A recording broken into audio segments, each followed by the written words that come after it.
Yes, sir, Eddie. It's a good morning, but it's very hot. I am in Phoenix, Arizona, 120 degrees in the shade. Oh, So gosh. I'm staying out of the shade. It's a little too hot. It is a little, But you know what? It is a heat wave up here, too. I had to get out of my place yesterday because it was so hot and so humid. And I just find an air conditioning and stick right by it. yeah, there's something happening in the world. Everything is becoming very intense. Everything's getting hotter and more intense, more challenging. But that's when we rise to the occasion, right, Eddie? We gotta Absolutely. rise to the occasion. Go ahead. Corky, by the way, speaking of intense, you're on tour, baby. You are on tour doing mountain songs all over the country now, and I'm excited. You're going to be stopping through San Francisco. You're on the California portion of the tour right now. How has That's the tour been correct. going? Yeah, I got to tell you, it's going really well. I won't hype you. It's kind of like really challenging, but it's 1 to 10. I give it an 8.5. Is that right? That's good. That's good. Well, I'll take. Yeah, I think it's really good under the circumstances. Meaning that to get anybody out to a show these days is very difficult. The whole paradigm of the music industry has definitely changed. But what I'm saying is the response we're getting from a brand new demographic, young people for the repertoire that's basically 40 to 50 years old, so it's really an honor that these people are showing up, and they don't, like, Mountain was never like right on top of, which was too bad, but at this point I figure the repertoire was first division, and I want to pay tribute before we all pass on in our lives.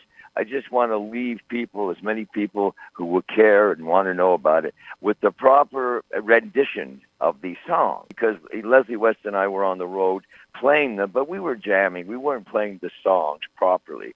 And Warren Haynes from Government Mule brought that to my attention a few years ago.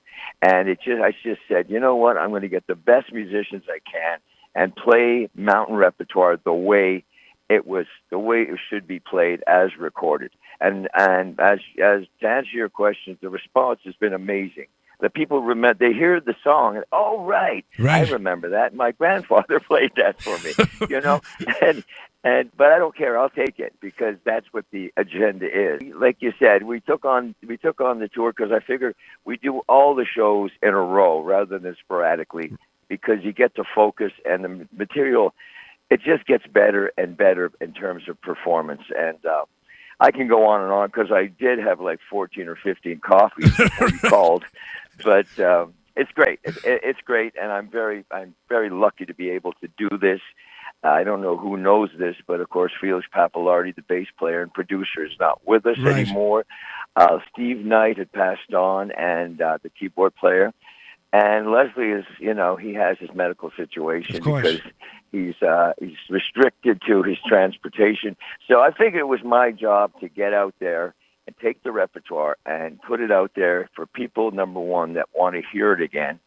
And it's so old, it's new again. And right. That's basically what it is, You talked about, when you were playing last with Leslie and kind of doing, you're presenting it more of a jam and kind of refining it now back to what the original records were. Did you have a moment where you kind of had to go back and listen to your playing, listen to your records? Absolutely. And how was that process for you like? I mean, kind of revisiting your old work and kind of have to reanalyze it. I'll tell you a quick story, Ed. I mentioned Warren Haynes because I was invited when they played the Beacon Theater a few years ago, 2011, New Year's Eve. I went to see Warren. He's a good friend and a huge fan, by the way, of Mountain. And so he says, why he started Government Mule in the first place. So I went there and I heard from Matt Apps, his drummer, say, you know what? I don't think it's going to be a secret, but basically we're going to play Nantucket Sleigh Ride New Year's Eve at 12 o'clock because our fans want to hear us play that. And I'm standing there waiting for an invite, if you don't mind me saying so. And Matt Epps says, you should talk to Warren because he should invite you to play. I was just hanging.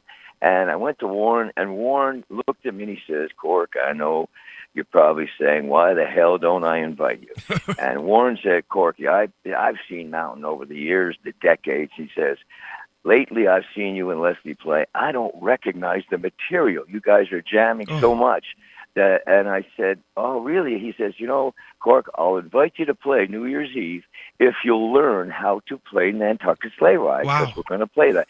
And he said, "But you got to go home. You got to study that song, because I got a feeling, Corky, you don't remember it." And he was absolutely right. I didn't remember it. Went home that night, the night before New Year's Eve, and I learned it, came back, went to the afternoon rehearsal. I nailed it, and I played that night with him. He had a big shit-eating smile on his face going, "God, I love it," because they played it beautifully, the whole exactly keyboards, the whole deal. And that got me to say, yeah, you got to go back and get the nuances that Felix put in there, and some of the other, what I would consider to be progressively rock and roll pieces. And I did learn it, Eddie. I got it, and I sat down with a few. Well, actually, I looked for quite a while for a guitar player that would play with the ambience and Right. with the feeling and the tone like Leslie would play. Sure. And I found this guy, Chris Shutters. He comes out of Toledo, Ohio, and an amazing player, but even more than that, a beautiful singer. And I have a bass player that I've been working with on and on in the studio, Joe Venti. So I have to say, really lucky. I got these guys. They live and breathe certain attitudes of music. Right. There's a lot of great players out there these days, but Joe and Chris, they nailed it on their front. And I learned it, and we rehearsed, and I'm happy to say it's working. Yeah, I did have to go back, because if you're talking 40, 50 Right. years, how many times we played these songs. And you can never presume that people know it. We're playing at these smaller clubs, smaller venues, because they're music venues. They're not restaurants and sports clubs, different kind of multimedia kind of places. These are music venues. And we're playing with a lot of great young bands, these independent, ulterior bands, great musicians. And those are the guys that are curious about, okay, what went on back in the 60s Of and course. the 70s? How did you get that vibe? I don't know. I don't have any answers, but again, it sounds like I'm hyping, but it's wonderful. To come back to San Francisco, by the way, it's go ahead. I mean, you've got a lot of history here. I mean, and not to mention, I mean, as a side note, I mean, what a blessing it would be to see Corky Laing in playing drums to Mountain in a small venue like a rock club. Just hearing you pounding it out. I mean, to me, I'm thrilled when you hit the Parkside here in San Francisco. I mean, that to me, I'm looking forward to that.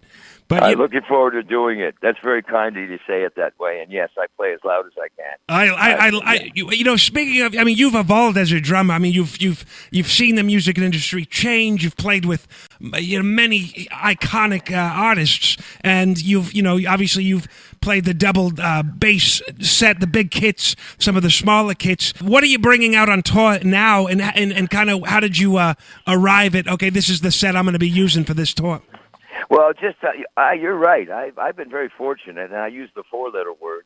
I've been very lucky. Luck is what it's all about, and at certain times things pop up. If you're on the road and you're out there, you will cross paths with luck, and if you're prepared, it works. I've worked with a lot of drum companies. The drum company I have now is D-Drum, and the drum set I use is simply a lot of tom-toms. I try not to use too many cymbals, and it's a 6-7 piece kit, right. And it's probably the ultimate drum set for for what I'm doing. Keeping in mind they are intimate clubs, and the stages are intimate, and I'm not there to show off a couple of 2-3 bass drums. And right. I don't have a lot of show drums, I call them, and it's pretty simple. Eddie, it's pretty simple. It's like down to the music. No major production. I'm not playing it down. I just play the music up. So the repertoire is what's happening.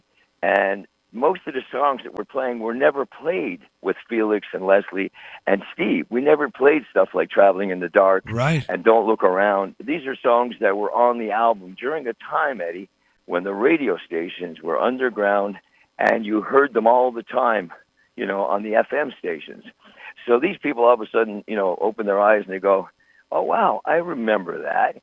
And at the same time, I played the drum set that I played originally on the records. Is that I right? played pretty much the same setup, so I'm not digressing and I don't go off too far. Right.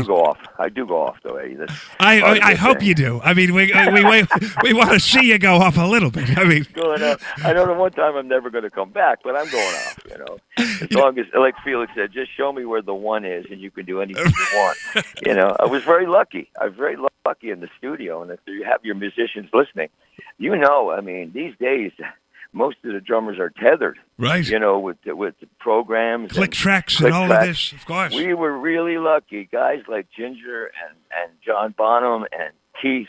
I mean, I'm not comparing myself to them, but I'm saying the only thing we had in common is we had the freedom. Right. We had the freedom to play what we wanted, and that's when pop music became rock. Is when the drummer had the freedom to take the pulse and the terrific vibe that was going on in the air, and giving it back to the audience. It was really a pleasure and a really, very propitious. I love that word. It happened at one time. I looked that up. Anyways, but what I'm getting is, get back to, I'm using the same setup as I did, right? 40-odd years ago. And the drums are all the same, though, Eddie. It's just a barrel right. with a skin, right? I mean, let's look at it. Some of the high-tech electric drums, I have a set of those. I'm not good with that. There are guys who can handle that kind of tech. They have the brains on the drums. Sure. The only brain I got on my drums is what's in my head. There it is. And I go back to the fact that, I have a traditional setup. I don't have the double bass drums with one being larger than the other just because it's another bass drum. So now they have the double pedal right, of course. on the drums. And that's about it. But it's kind of wonderful. You're actually asking about the drums. Oh, it's your instrument, baby. You got to, and I also got to ask. I mean, obviously, you're going to be bringing out your legendary cowbell. I got to ask you. Mississippi Queen is probably one of Mountain's most iconic songs, and it's huge. The drums on that record, more people have air drummed to your drums on that track than I mean, countless people. And I got to ask you, do you remember, tracking that specific track? Do you remember laying down that cowbell and kind of putting that down and it jumping out at you? Yes. Okay. I answer your question simply, yes. I do remember everything about that. And there's a quick story that has to do with the cowbell. I was playing in Nantucket, Cape Cod, and I was playing in this real funky, sort of beach club. And the lights went out. The whole power on the island went out. But all it was there was they have an emergency light that was shining on the floor. And there was a girl named Molly, and she had come up from Mississippi to visit a friend of mine. So when all the lights went out, I'm going, geez, I want to keep her dancing. She was just gorgeous, and she was wearing a see-through knitted skirt or dress. Right. And I was playing Cripple Creek, Up on Cripple Creek, and I'm playing that feel. And she's dancing and she's moving. She doesn't care that all the other people have left the dance floor because there was no power. The organ player, the drummer, the bass player, the electricity was off. It was just drums. So I started playing the cowbell to keep her dancing, and it worked. The cowbell, people hear a cowbell. If you play it in time, it kind of, they sort of bounce around. It's got that Latin thing. And she was looking at me. I didn't know who she, at the time, who she was. I screamed out, Mississippi. Hey, Mississippi. And looked at me, and I said, wow. And I said, here I am playing the cowbell, playing the beat to Cripple Creek. And then I sort of just somehow came over, hey, you know what I mean? I just was screaming this out. I was 15 years old in this club. So that's the way that came with the cowbell, and I realized how infectious that the cowbell can be subconsciously. Anyways, I never took her home. I tried to pick her up on the drum set, but what I did do is I did keep the song, keep the lyric in my head. So a few years later, when it came to play with Mountain, Felix said, "You have a song? Any ideas?" And I brought it in, and I told him about the cowbell. So he said, instead of counting in 1, 2, 3 in the studio, the way you normally count in a song, I just went bap, bap, bap on the cowbell. Wow. And the band, Leslie, ripped it up. It came right in. We got that song probably in 1 or 2 takes. It wrote itself. But the cowbell, I thought that Felix was going to take it out because it's a count, it's a count into the song. And Felix says, nah, I think it's kind of cool.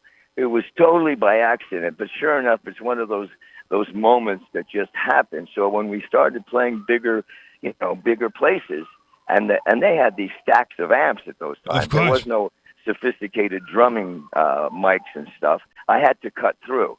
So I was banging the shit, excuse my Shakespeare, out of the cowbell. And that became what it became because it was the only piece of drum equipment that could cut through all, those amps. Right. We're talking about, it was a different era. Anyway, so one of those very lucky times in life.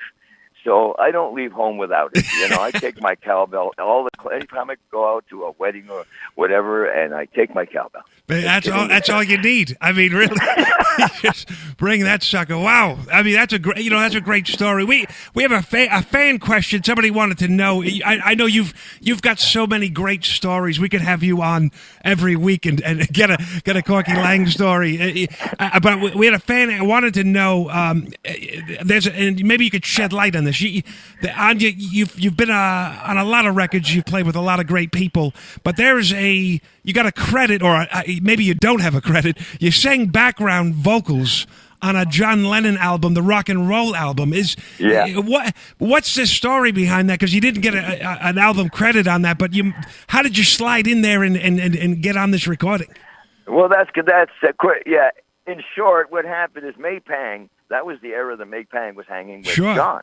And we were in the studio at the record plant, the Studio One, and he was cutting the rock and roll album. He had, he had his musicians, and Maypang came in and says, "We're looking for some people to sing background." And Corky, I know you like to sing, so he took me in. And Alice Cooper was there, and myself, and a few other, Jim Keltner, the drummer. Right. And they just had us around the microphone, and they added a few more people that were around the studio, but they, you don't give credit to what I consider to be a choral part. Sure. And so we did "Do You Want to Dance," and what was the other? "Do You Want to Dance?" And there was the other famous Benny King song. "Stand By Me." No. What's that? It's not "Stand By Me." No. "Stand By Me." You're good. Oh. You win. Stand by those two songs. So what happened is we were all sitting around the mics and standing and having a great time. And Maypang was there. So she really organized the background singing on that. Wow. And at the time, I don't know if you know about it, Eddie, is that he wasn't particularly happy having to, to record that record. That was a contractual kind of obligation. So we moved pretty quick. But yeah, it was great to be there and, part of it. It's all where you are, and it's a lot of luck. And the record plant studio was very much happening in those days. Was this in New York or New York out in L.A.? City. Okay. No, yeah. I know. This is before they opened the L.A. one. Right, okay. Back. I think it was it must have been 1971 at the time, yeah. I think so. I think that he was with May around like 73, 74, if I'm not mistaken. I think you're right. My timing is a little bit off as a drummer. Actually, my timing sucks. I remember everything. I just don't know when it happened. Sure. I could see it. And, I'll count you in next time. I got to take a diary with me or something. But no, that was that story of that. But Maypang had a lot to do with getting John through a time in his life. Every musician has their dark periods and their light periods, But that's the story of that. And again, playing in those days, in a way, there was a lot more interaction with a lot of the musicians. It wasn't about celebrities. It was just everybody's playing music, and they're in the studio, and they're out of the studio. It was just all about the music, really. And, of course, everything changed over the years and stuff, but it's all good, Eddie. It's all good. And I tell you, I'm really excited about San Francisco. I can't say who it is, but we have some friends, some local, residents. Is that right? Of San Francisco. Yeah, that we were on tour with. So I'm waiting to see if they're available because a lot of the musicians are playing this summer. Right. Everybody's out. Of course. One of the things I was really interested in asking you about, you've been, one of the projects you've kind of worked on over the last few years is a rock opera called Playing God. And if I'm not mistaken, it touches up on the ethics of genetics. Yeah, I got to ask you about that. It's quite out there, Eddie. It's still a work in progress, by the way. I had a couple of Finnish professors who I met through a series of shows. They're rock fans. And they asked me, at the time they had this opera, rock opera going on, but they didn't have the music. They had the stories about stem cells, clones, right. these different kind of, what do you call it, life and extension. There's some amazing ideas, but they are academically oriented. But it was way over my head, Eddie. But the point is, they wanted the lyrics to be simple. They didn't want to get really complicated. So how much simpler can a drummer write than that? And it was really a blessing to be able to work on playing God. It's not about religion at all. Right. It's about the fact that scientists and the medical culture, moving ahead and trying to basically play God and make humans.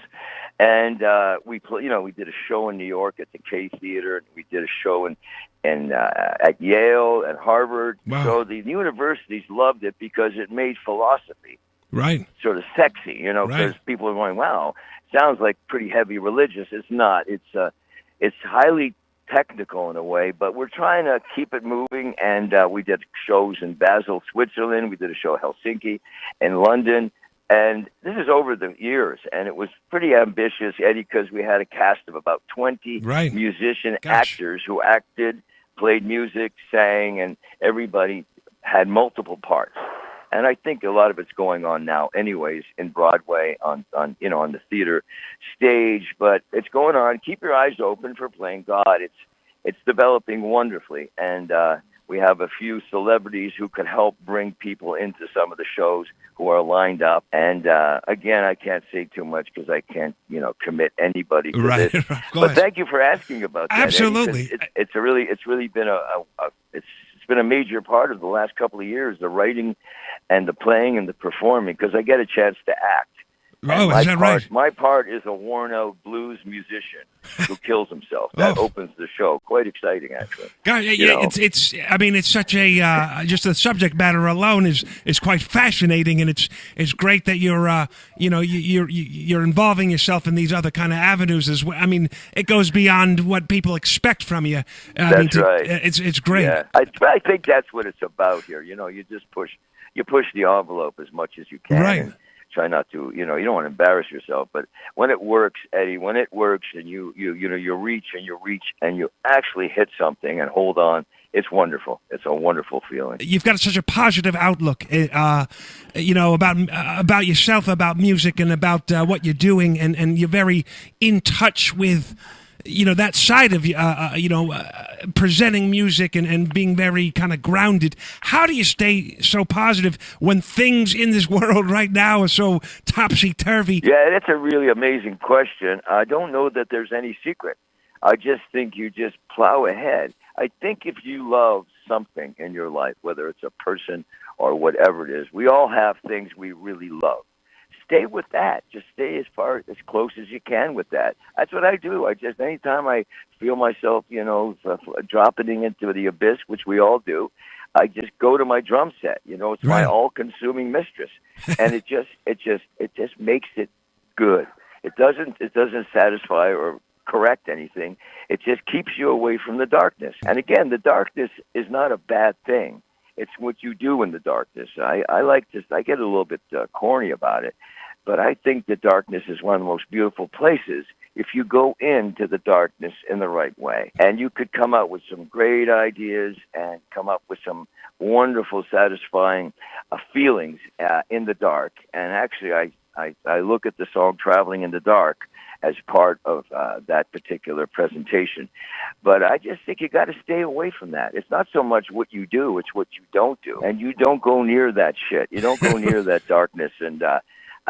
Listen, every psychiatrist will tell you that. It's not a big deal. But when it comes to doing it, Eddie, when it comes to doing what you're supposed to do in life, that's the hardest. You know what you should do, but you just have a hard time applying yourself sometimes. And that's, of course, when people go off the end, and that you don't want to go there. We all know what happens. Exactly.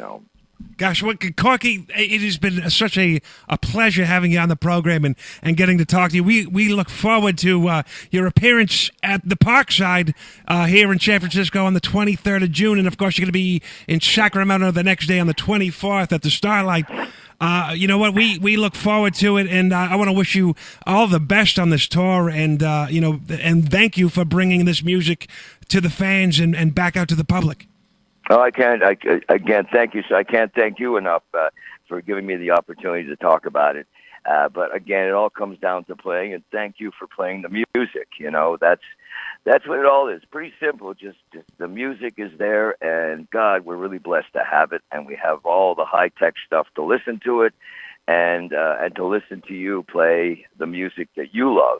And I thank you again. I appreciate you putting up with my 14 or 17 coffees this morning, but it's all good. It's great, all really good. Absolutely great. Well, thank you so much, Corky, and enjoy yourself and be safe out there. I will be. That's very kind of you. And yes, thanks to everybody. I look forward to seeing as many people as possible.